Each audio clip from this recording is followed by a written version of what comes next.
Olá, bom dia. Começando mais uma reunião de pauta aqui na CO TV. Reunião de pauta que vai ao ar de segunda a sexta-feira. Bem, e antes de iniciarmos a nossa pauta, hoje vamos falar do Dia Internacional das Mulheres, fazer um debate em torno das atividades, dos atos para hoje. Mas antes disso, convidar os companheiros a curtir o nosso link, o link 24 horas da CO TV. Compartilhe também nas suas redes sociais, manda aí nos grupos do WhatsApp, Telegram, posta aí na sua página no Facebook. Isso nos ajuda a aumentar o alcance da nossa TV. E além de contribuir com a divulgação da nossa programação, você que gosta da nossa imprensa, quer apoiar uma imprensa independente revolucionária, pode contribuir com o super chat, com o super sticker no chat dos vídeos e também, tornando-se um membro, você garante aí uma contribuição mensal para que a nossa TV, que é independente, revolucionária, uma imprensa operária, continue aí melhorando e aumentando a sua programação, o seu alcance. Bem, eu sou a Isadora Dias, apresento reunião de pauta junto com as companheiras Marília Garcia e Nina.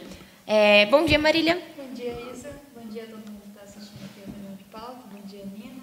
Bom dia, Marília. Bom dia, Isa. Bom dia a todo mundo aí que está assistindo a CO TV. E bom dia para o nosso convidado especial, o Márcio Roberto. Bom dia as meninas aí. Nesse dia de luta das mulheres trabalhadoras. Hoje vai ser um programa polêmico e com novidades sobre as atividades que o PCO está organizando com o coletivo de mulheres, né? Exato. O Márcio fala direto de São Félix do Coribe, interior da Bahia. E a gente deixa ter uma participação aí dos homens. Enfim, a cota. Somos democráticas.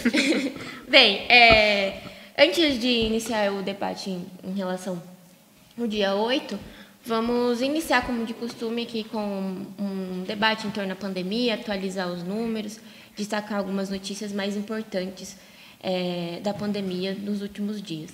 Passo para a companheira Marília nos informar os dados. Bem, a gente, falando aqui da média móvel de mortes dos últimos dias, né, a gente mantém a tendência de alta aí dos números de mortos e nessas últimas 24 horas a gente teve 1.054 vítimas mortas pelo coronavírus.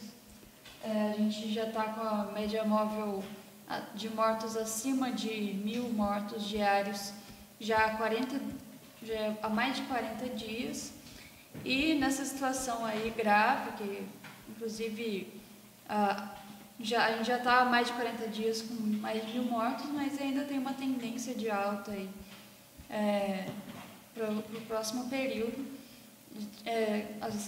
Eles estão considerando aí que nos próximos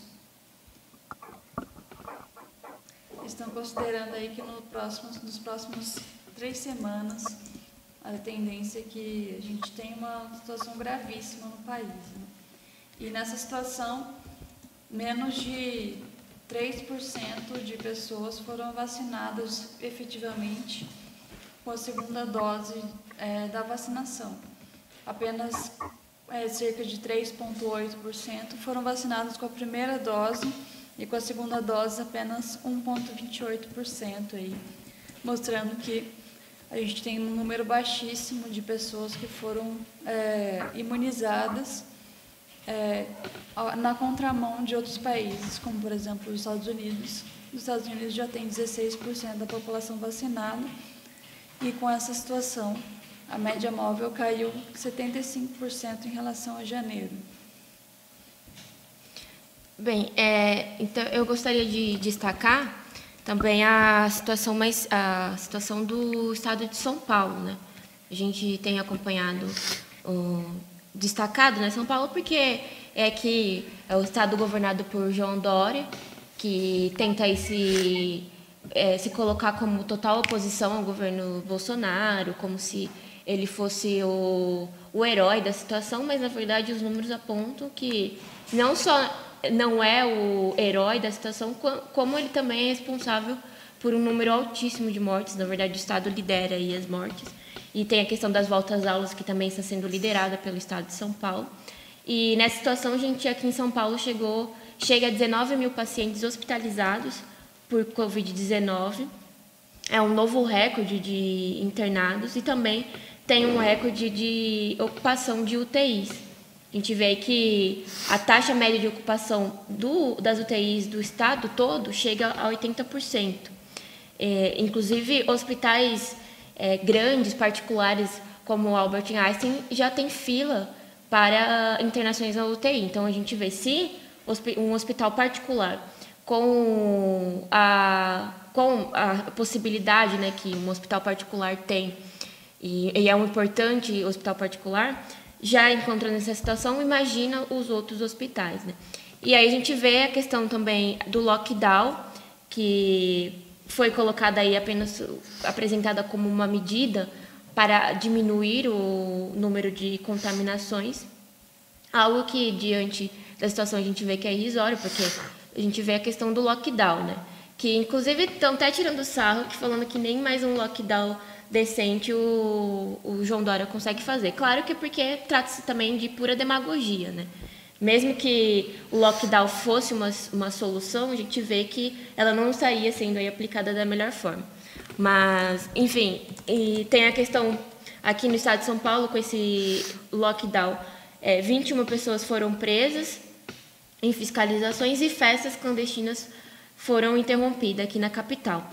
Mas é importante destacar um debate que a gente tem feito também aqui na nossa imprensa, como partido, é que a gente vê toda essa repressão contra as festas, até festas particulares dentro das casas das pessoas estão sendo reprimidas, quando que a gente vê que o transporte público, o metrô, está lotado, você não vê uma política séria de um número de pessoas de limite para usar o transporte público, porque os trabalhadores estão tendo precisar trabalhar, então você não vê que para esse setor que está tendo que se movimentar, não tem nenhuma política para que o pessoal não se aglomere. E é normal, todo ônibus que passa na rua, eu reparo, olho para ver o quanto tem de pessoas e sempre os ônibus estão cheios.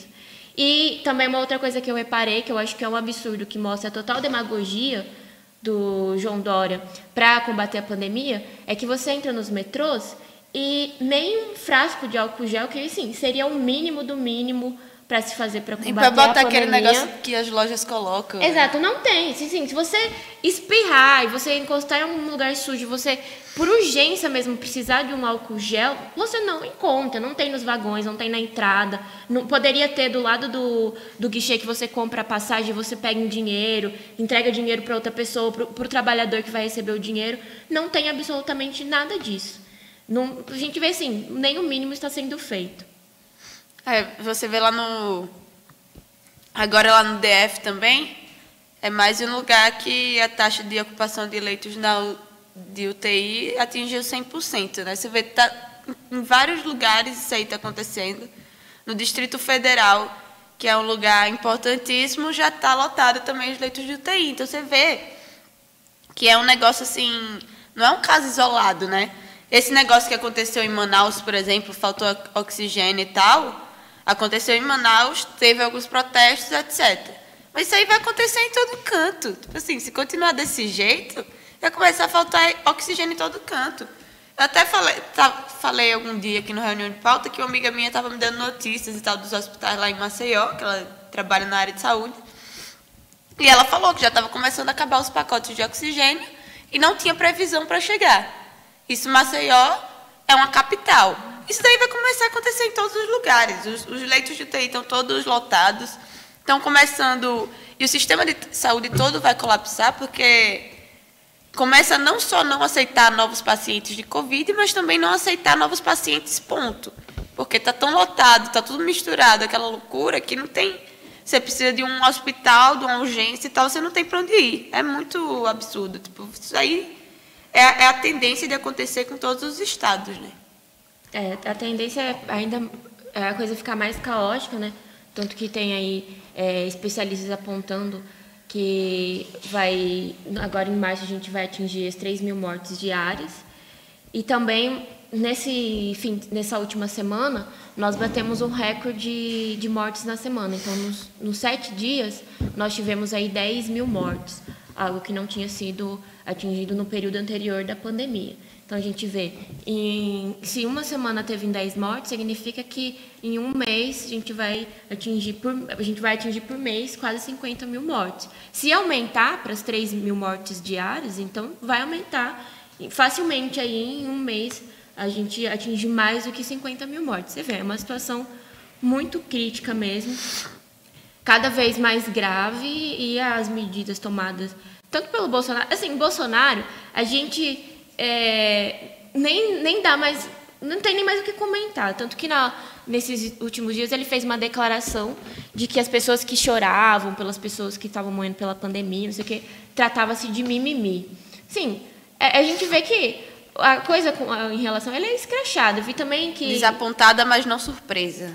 Mas a gente faz a discussão em torno do Dória, principalmente, porque ele tem uma política tão genocida quanto a do Bolsonaro, só que ele fica aí fazendo, não, lockdown, estou preocupado, quero diminuir o número de mortes, a vacina, eu que trouxe, eu que sou o herói da vacina e tal. Bem... Deixa eu fazer só um último comentário aqui, que foi um comentário, na verdade, da Simone Souza aqui no chat, que ela mandou: o preço do oxigênio, luvas, estão super inflacionados, a saúde não tem dinheiro para comprar por causa do teto de gastos. Isso é importante também, né? Porque desde o golpe de Estado teve aquela PL lá do teto de gastos, e aí e agora durante a pandemia isso aí não mudou, ele continua com os testes, com o teto de gastos sendo limitadíssimo, não dá para gastar dinheiro com a saúde, tem que deixar o pessoal morrer mesmo. Acho que o Márcio estava tentando falar alguma coisa. Vamos dar um lugar de fala para o Márcio. Não, o que eu ia complementar é o seguinte: você vê as análises das esquerdas, né, se é que dá para chamar de análise, eles não falam da direita, eles não falam do Dória, eles não colocam que há um complô organizado de toda a direita, né? Vocês colocaram aí a questão dos ônibus, por exemplo, que no metrô não tem álcool, eles não estão desinfetando os ônibus também.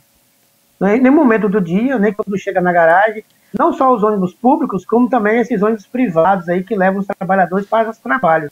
O ônibus aqui, por exemplo, que sai aqui para a área rural, aqui mesmo, aqui próximos da cidade, eles não são nem lavados. É isso aí. É um descaso total. O pessoal não... Por exemplo, o prefeito se nega a distribuir máscara, a cesta básica, alimentação das crianças, e ao mesmo dar milhões aos bancos, né? Mas no mês sai pontualmente o dinheiro dos bancos, mas o dinheiro para usar para poder garantir a segurança da população, isso aí não há, né? Exato. Bem, Marília, gostaria de acrescentar alguma coisa? Partimos do tema principal? Bem, tema principal, nós temos aí hoje é 8 de março, Dia Internacional da Luta da Mulher Trabalhadora, e a companheira Nina Tenório participa aí do coletivo Rosa Luxemburgo, o coletivo de mulheres do partido. E, bem, hoje é importante a gente fazer essa discussão em torno, porque além de ser um chamado, né, para as mulheres, até os homens também podem participar do ato e tal, mas principalmente as mulheres, um chamado aí para participar dos atos junto ao coletivo Rosa Luxemburgo. Hoje vai ter um ato no MASP às 15 horas e em Brasília também, né? Em Brasília já está rolando, inclusive, começou a partir das 9 horas, lá na Praça Zumbi dos Palmares, ali perto do CONIC. Mas eu acho que é importante a gente colocar aqui a questão do ato, porque você não vê, se você procura, você está lá, normal, de boa, na sua casa, entra na internet para procurar os atos do 8 de março, você não consegue achar ato em nenhum lugar.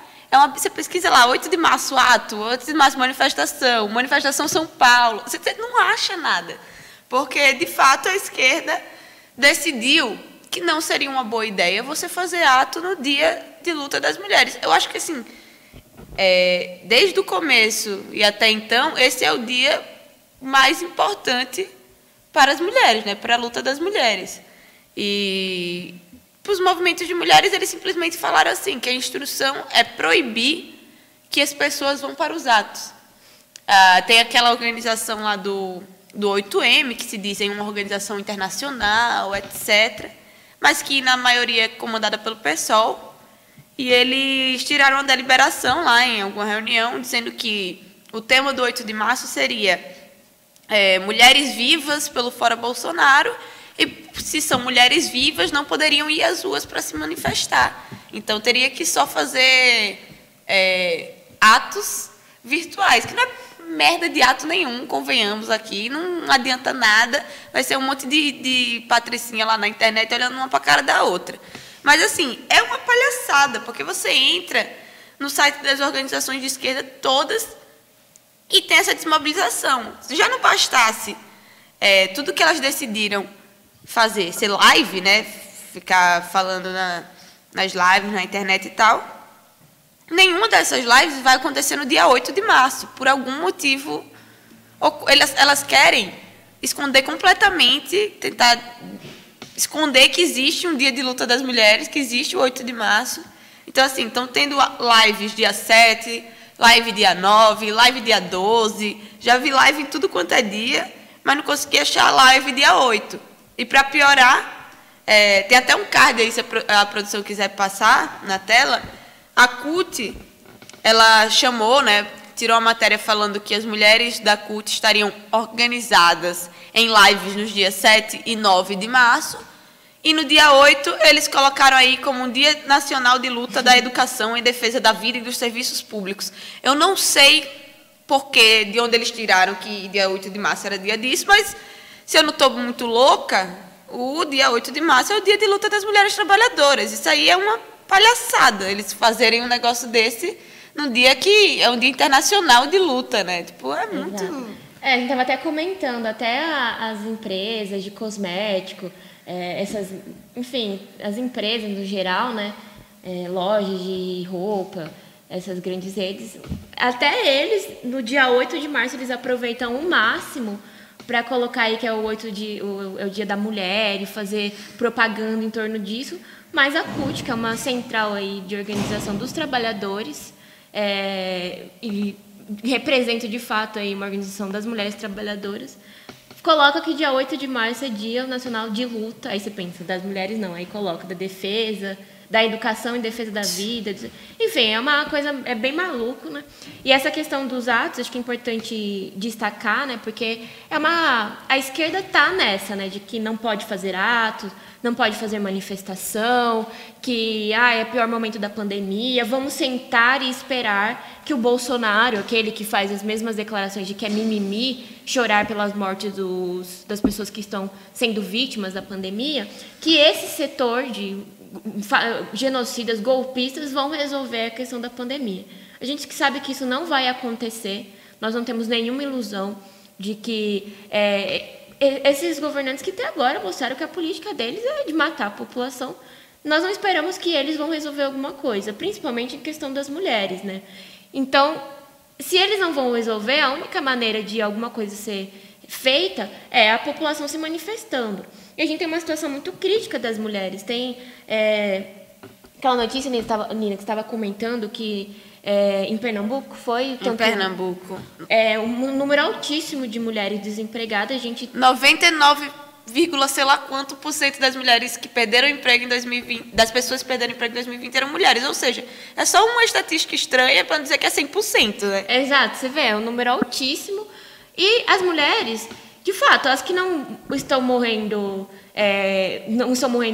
da pandemia, estão aí passando fome, e a gente sabe que junto com as mulheres tem as crianças, e você vê que é uma situação muito crítica. E aí a gente vai ficar em casa esperando que algo seja feito pelas mulheres, que é o setor sempre mais atingido, tanto pela crise econômica, a crise política. As mulheres sofrem aí com essa questão da crise social que nós estamos vivendo, crise econômica. As mulheres são cada vez mais jogadas para o lar, colocadas aí como dentro de casa, elas são afastadas ainda mais da política. E aí, o 8 de março, que é um dia de você levantar aí a luta política das mulheres, colocar as mulheres nas ruas para discutir, para fazer uma luta real em torno das reivindicações necessárias das mulheres, a gente vê um setor aí da esquerda deixando totalmente isso de lado. E esse negócio de atividades na internet é uma coisa assim, que a mulher que está lá em casa, muitas vezes ela não vai conseguir parar para participar de uma live, porque ela tem que se preocupar com a questão dos maridos, dos filhos. A gente sabe como que é difícil uma mulher ter tempo para fazer algo para ela, pessoalmente, imagine algo político, né? Que tem todo um boicote aí da sociedade para a mulher participar. E aí você acha que a mulher vai parar, uma mulher trabalhadora vai parar lá para fazer uma live? Isso quando ela tiver acesso à internet, tiver acesso ao computador e tal. Exatamente. Eu acho que é importante colocar essas coisas. Primeiro porque a gente está na pandemia, não necessariamente a mulher vai ser... A mulher, assim como a juventude, vão ser os setores mais afetados. Né? E nesse sentido também a gente vê aí que aqui no site da CUT, a gente vê que o pessoal está falando que, além dos atos virtuais, haveriam atividades presenciais, eles falam com todo cuidado e tudo mais. Mas isso mostra que tem uma tendência de fazer atividades presenciais, quer dizer, eles colocam porque o setor quer que haja atividades presenciais e tudo mais. Mas, pelo contrário, na realidade, a gente não vê em lugar nenhum essas atividades presenciais que eles estão prometendo aqui no site. Quer dizer que tem uma tendência, tem um setor que está descontente dentro da CUT e do PT, né? Por conta da falta de atividades presenciais, um setor que acha que a atividade chorar no Zoom não adianta nada. Inclusive o setor cujo Lula é porta-voz, né? Ele mesmo falou que chorar no Zoom não adianta nada e que a gente precisa sair na feira e entregar o jornalzinho. Esse setor aí não tá travando uma luta dentro da CUT para que hajam, de fato, essas atividades presenciais. Quer dizer, nessa situação em que a gente está numa crise total, que tem um altíssimo índice de desemprego e tudo mais, e que a política da burguesia é o grande motivo do aumento do número de mortes, a gente vê aí que um setor importante da esquerda ele está tomando a dianteira aí e quer dizer, um setor da esquerda está na retaguarda e seguindo a política da direita, quer dizer, seguindo a política da Folha, falando que tem que ficar em casa. Pois é. Depois de mais de um ano de pandemia, a gente tem que continuar em casa, sendo que ficar em casa não adiantou nada. Quer dizer, depois de mais de um ano de pandemia, ficar em casa, o que adiantou? Que a gente tem a pior situação da pandemia de todos os tempos. Isso que adiantou ficar em casa.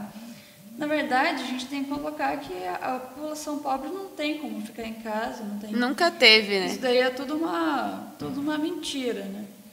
O que a gente tem que falar é que a única forma da gente conseguir alguma coisa, inclusive ficar em casa, a população pobre e trabalhadora, é se manifestando aí nas ruas e fazendo atos públicos em defesa dos seus direitos. Essa é a única forma. Então, a gente precisa defender esses direitos aí democráticos de sair às ruas e tudo mais, inclusive se contrapondo a essas medidas ditatoriais que são as medidas do lockdown. Quer dizer, o lockdown, as cidades que têm lockdown aí, tem toda uma iniciativa de impedir que as pessoas façam manifestações públicas. A gente tem companheiros em cidades como Araraquara, por exemplo, que foram multados só por sair de casa de uma casa para outra. Quer dizer, imagina só fazer um ato público. Então, é importante colocar isso daí para a gente não cair nas armadilhas da direita e passar a defender essas medidas. Na verdade, a gente tem que defender que as pessoas vão às ruas, as mulheres precisam ir às ruas nesse 8 de março, a gente está chamando todo mundo às ruas, e apenas dessa forma, indo às ruas constantemente, fazendo mutirões e tudo mais, que a gente vai conseguir alguma coisa. Né? Exato. Antes de passar para o Márcio, eu queria falar uma coisa também, que, assim, esses movimentos de mulheres, eu lembro que em 2018 teve uma polêmica lá, que uma direitista, que eu nem lembro qual foi, não sei se foi a Sherazade e tal, jogou que não podemos deixar a esquerda tomar o 8 de março com essas pautas e não sei o quê, nanana. Mas o 8 de março sempre foi da esquerda. Inclusive, o 8 de março ele foi considerado um feriado comunista, ele surgiu como um feriado comunista, porque a origem, de fato, né, foi com a greve das operárias têxteis de Nova York, lá em 1857. Sendo que, com o tempo, eles foram passando a comemorar essa data, tantos anos da greve das operárias têxteis de Nova York. E foi oficializada enquanto uma data, de fato, o Dia de Luta das Mulheres Trabalhadoras, com a Revolução Russa, e foi considerado um feriado comunista. Então, assim, desde a origem do 8 de março, é um feriado da esquerda, é um feriado de luta, não é um feriado de ficar passando batom na frente da câmera e falar: Feliz Dia das Mulheres, estamos aqui, uma florzinha para você, olha que lindo. Não, é um dia de luta. E, assim, tem tanto movimento de mulher por aí, você vê em todo coletivo de não sei o quê, movimento não sei o que lá. O nome do movimento lá é Movimento 8M, ele surgiu exclusivamente para organizar o ato do dia 8 de março. E as mulheres estão assim, não, toma aí. A direita está indo para as ruas. Várias vezes aí a gente está vendo manifestação do pessoal da direita. Se a direita quiser sequestrar aí o 8 de março, fica à vontade, está aí na mão de vocês. É isso que elas estão falando, porque as mulheres que são o setor que mais está sendo afetado desde o começo da pandemia, na verdade desde sempre, mas desde o começo da pandemia você vê a diferença, né, como as mulheres estão sendo muito mais prejudicadas com os filhos em casa, com a questão do desemprego, com a questão do salarial, etc. E aí chega num único dia do ano, que é o dia que essas mulheres fazem alguma coisa, esses movimentos funcionam, elas não vão funcionar. Elas decidem que não vão fazer não vão se manifestar no único dia do ano que normalmente elas se manifestam. Então é um negócio absurdo, a gente não pode deixar isso acontecer, a gente tem que, de fato, ir às ruas, convocar todo mundo e fazer o nosso ato, levar panfleto, distribuir com as nossas reivindicações, porque não tem outra forma da gente conseguir o que a gente quer. Você vê, não foi postando coisa no Facebook que essas mulheres conseguiram alguma coisa. Elas, nas greves, elas estavam reivindicando depois, lá em 1909, começaram a fazer as reivindicações de redução da jornada de trabalho e tal. A própria Revolução Russa começou com a greve das operárias. Então, assim, sempre tudo que a gente conseguiu foi por meio de mobilização. Foi nas ruas, não foi por meio de live, uma conversando com a outra na internet. É um negócio muito absurdo o que o movimento de mulheres está fazendo de abandonar o 8 de março. Até o Lula falou, né, não diretamente na questão do 8 de março, mas ele que destacou a questão de pegue seu jornalzinho e vá conversar com a população. No sentido, apoiar as manifestações de rua das mulheres é, de fato, fazer uma luta contra os ataques que as mulheres estão sofrendo, né? Como a gente colocou aqui, é um dos setores aí mais afetados com essa questão, junto com a juventude, que são os filhos dessas mulheres também, né? As mulheres sofrem aí com a questão da juventude, porque está dado aí para as mulheres toda a responsabilidade da criação dos filhos, da alimentação.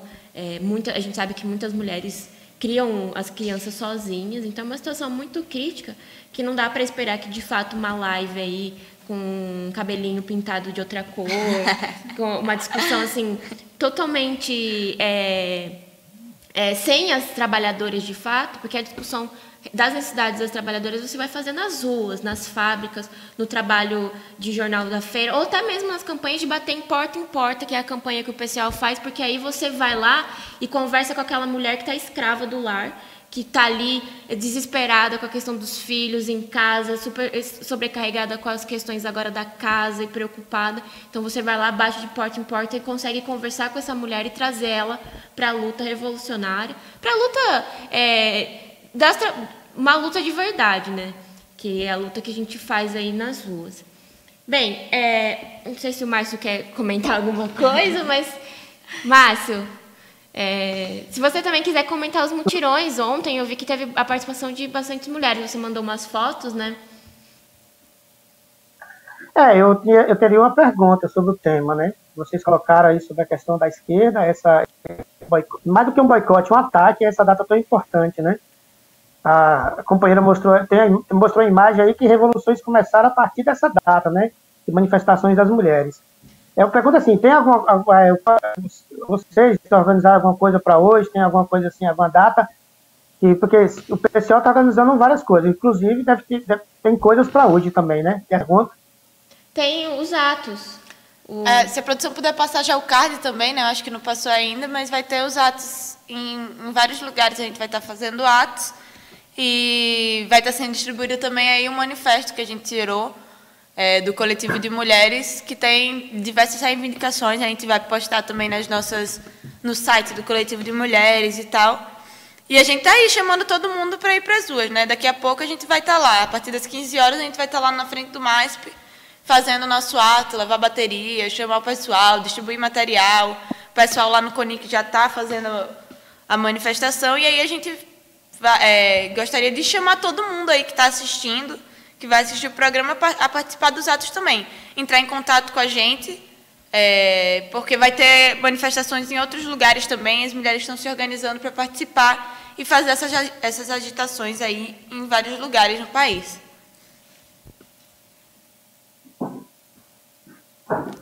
Bom, vamos para os mutirões? Ué. Não, ontem aconteceu o mutirão. Ontem aconteceu o mutirão em alguns locais. Eu chamo a atenção para o mutirão que teve em Salvador, né, na Liberdade. Tem as imagens aí, a produção puder mostrar aí a população em si, na feira.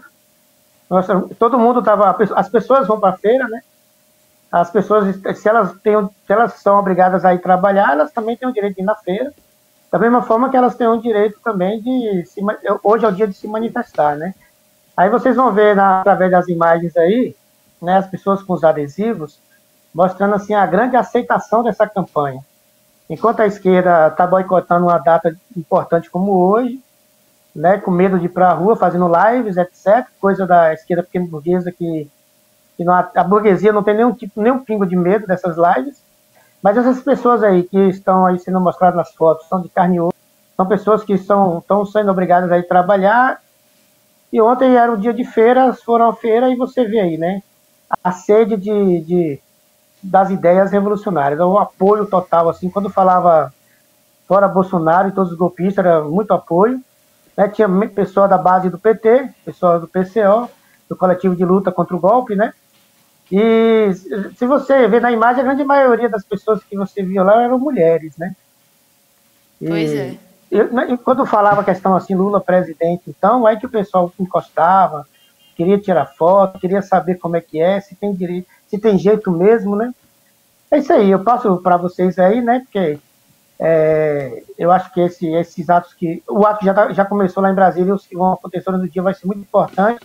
Vai ser aquela vez novamente, né? O PCO chamando o pessoal para ir para a rua, e a esquerda seguindo a pauta da direita, fala, vamos fazer lives que, para quem já assistiu, é perigoso causar até uma doença, né? De tão chatos que são. Mas passo para vocês aí comentários. Bem, acho que essa questão do mutirão mostra aí, dá até para a gente comentar um pouco a questão do Lula, né? A gente viu aí que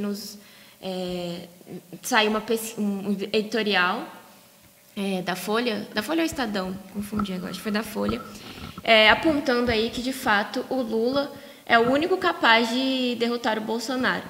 Claro que isso daí eu acho que é um aviso, né, da burguesia, precisamos urgentemente mesmo aprofundar aí a questão da frente ampla, achar um substituto, para poder não deixar que, de fato, seja essa disputa, né, Bolsonaro e Lula, porque, como apontado aí, o Lula está bem à frente do Bolsonaro, inclusive,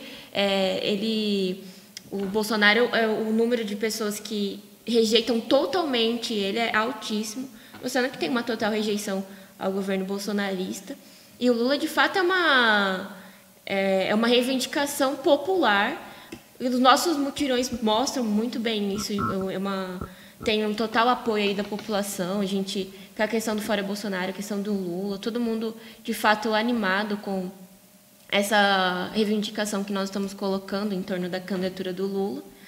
E nem mais a burguesia consegue esconder isso, né? Eles precisam, como eu disse, eu acho que foi apontado aí no editorial justamente para que seja feita alguma coisa, mas a esquerda que precisa fazer alguma coisa, né? Precisa aí unificar de fato em torno da questão dos direitos políticos do Lula e fazer uma luta real, como o Lula falou, né? Pegar o jornalzinho para as feiras, conversar com a população, como o PCO tem feito, os mutirões, as campanhas de porta em porta, as atividades aí. Foi discutido também, nós tivemos reunião do Comitê Central nesse fim de semana, foi discutido amplamente a questão dos comitês, que são as organizações que vão unificar ainda mais os setores que querem lutar pela questão dos direitos políticos de Lula e pela candidatura do Lula em 2022.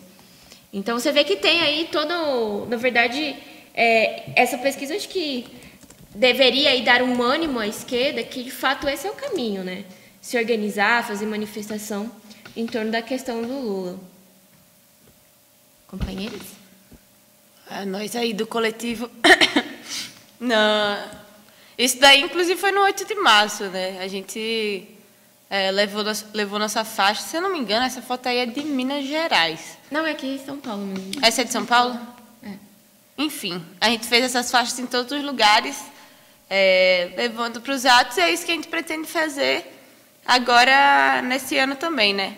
Tudo bem que não vai ter tanto esquerdista lá, como nessa foto aí, mas a gente vai estar lá com nossas faixas, com nossos materiais para distribuir. Sobre a questão do Lula, você vê que teve isso daí na Folha, no Estadão, sei lá, mas teve no UOL também, teve na CNN, começou a sair em todos os lugares, assim, tipo, em tudo quanto é canto, porque além do Lula ter sido o com maior índice de aprovação, foi o com menor índice de rejeição.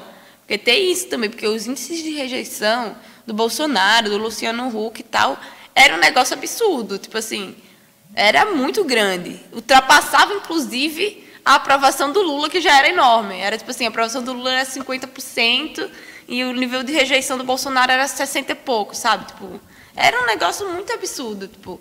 Então, o Lula, além dele ter tido a maior taxa de aprovação, ele teve essa menor taxa de rejeição.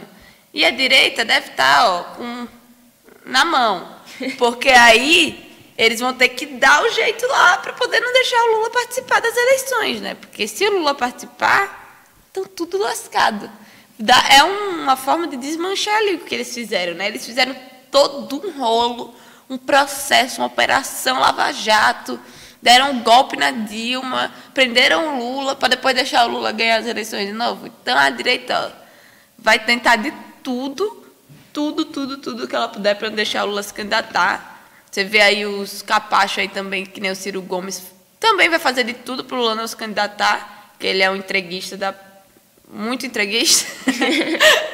E a gente só nos resta as ruas. De fato, a gente precisa se mobilizar em torno da candidatura do Lula. Não porque ele é o cara mais revolucionário do mundo, não porque ele tem a melhor política do mundo, mas porque ele é a pessoa que é capaz de mobilizar esse tanto de gente aí. Você vê, o cara nem lançou campanha de candidatura nenhuma e já está aí disparando na frente dos outros candidatos. Então, é por isso que a gente precisa se mobilizar, ir às ruas e fazer campanha mesmo, para que o Lula tenha seus direitos políticos restituídos e que ele possa se candidatar. Inclusive, porque se ele se candidatar e não ganhar, a fraude vai estar tão escancarada que já nem vai ter como. Não, e a polarização... É importante falar isso aí. Não tem como fraudar uma eleição com o Lula. Tinha como fraudar a eleição com o Haddad, com qualquer outro candidato. Mas com o Lula não tem como. Porque todos os votos de todos os outros setores de esquerda que forem se candidatar, eles vão ser os votos do Lula. Quer dizer, se o próprio Lula se candidatar, ele tende a ganhar as eleições. Ele, inclusive, é o único que ganha do Bolsonaro. Uhum. Então, a gente precisa colocar isso daí, porque, primeiro, isso coloca a burguesia numa sinuca de bico, né? Eles estão se colocando, teoricamente, contra o Bolsonaro. Essa direita dita democrática está se colocando, teoricamente, contra o Bolsonaro. Mas isso daí, essa pesquisa... mostra que o inimigo principal da direita democrática é o próprio Lula, porque mais poderoso do que o Bolsonaro é o Lula. E eles não querem nenhum setor aí que tenha um poder real e que, finalmente, dessa forma, tenha independência política dos seus próprios interesses. O Lula e o Bolsonaro, eles têm uma certa independência política, mas o próprio Lula tem muito mais do que o Bolsonaro. Então, isso daí mostra que o Lula é o problema principal do golpe de Estado, é o problema principal aí de todos esses setores da burguesia, e mostra também que a Frente Ampla não tem condições de vingar, de lutar contra o Bolsonaro, nem nada disso. É o que o Lula falou, não tem terceira via. A eleição vai ser sempre uma luta entre a esquerda e a direita. E a esquerda tem que levar o Lula, que é o maior combatente aí. É o seu maior combatente. Né? Bem, a produção está preparando para colocar o cardzinho que mostra os dados da pesquisa. Aí está. E é interessante ver, por exemplo, Luciano Huck, 57% de rejeição, é o que tem mais rejeição. Mais até que o Bolsonaro, que vem com 56% de rejeição. E também é importante destacar a rejeição do Fernando Haddad, com 52%. O que mostra assim, que o candidato mesmo é o Lula, não adianta apontar aí o Haddad. É engraçado porque eu vi pessoas comentando assim, mas o Haddad teve 47 milhões na última eleição. Não foi o Haddad. Foi o PT junto... Esses votos eram do Lula. E teve gente que votou só no Haddad porque votou no PT e tal, mas queria votar no Lula. Muitos trabalhadores ficaram confusos, não votaram em Haddad porque não faz a mínima ideia de quem seja. Haddad quem? Exato, e aí você vê, de fato, a rejeição dele é grande. O que tem menos rejeição é o Lula, e ele está aí à frente de todos os outros candidatos. A Marina Silva, na verdade, ela é a que tem mais rejeição, mais do que o Luciano Huck. Mostra também porque ninguém... Toma esmilinguido. E aí o Boulos também, na pesquisa ele está em último, e tem até uma entrevista dele falando assim que o partido dele está animado com o crescimento dele nas intenções de votos. Na verdade, mesmo com toda a falcatrua da burguesia para colocar aí o Boulos como um candidato da esquerda, você vê que o negócio é difícil mesmo. Que o único que os trabalhadores de fato têm uma identificação, como a companheira Nina colocou, não é que a gente tem aí críticas ao Lula, à sua política, fizemos críticas também ao seu governo e tal, mas é inegável que ele é um fator importantíssimo de mobilização, tanto que é por isso que ele é tão atacado pela burguesia, e tanto que é por isso que é tão importante nós, como esquerda, lutar aí pela questão da candidatura do Lula, para intensificar a polarização, para derrotar o golpe, enfim, fazer uma luta de fato. Bem, passar para o companheiro Márcio acrescentar algum comentário e a gente já encaminha para o final do programa. Hoje a gente estourou um pouquinho aqui, a produção vai ficar brava. Sem áudio, Márcio. Agradecer aí a participação no programa, esse dia importante, né? Mesmo que a esquerda tenha negado, mas é um dia fundamental. E, ao mesmo tempo, falar com o pessoal para se inscrever no canal, né? Já estamos passando a barreira aí, já estamos chegando aos 90 mil. E logo, logo chegaremos a 100 mil inscritos, né? E chegando a 100 mil inscritos, vamos receber a plaquinha aí de prata do YouTube. E vai ampliar mais a audiência e etc. Então, é bom ter um esforçozinho, convidar os amigos, convidar os familiares para se inscrever no canal. E até amanhã. Agradeço os companheiros que nos acompanharam aqui. Teve um companheiro que subiu o nível atualizou a assinatura dele como membro para operário. Muito obrigada, companheiro. Quem não é membro, faça como o companheiro Gnome Dené. Torne-se um membro, atualize a sua assinatura. E, bem, agradecer a companheira Marília, Nina, muito obrigada. Muito obrigada, gente. Até mais. Muito obrigada e vejo vocês no ato, hein? Tchau, tchau.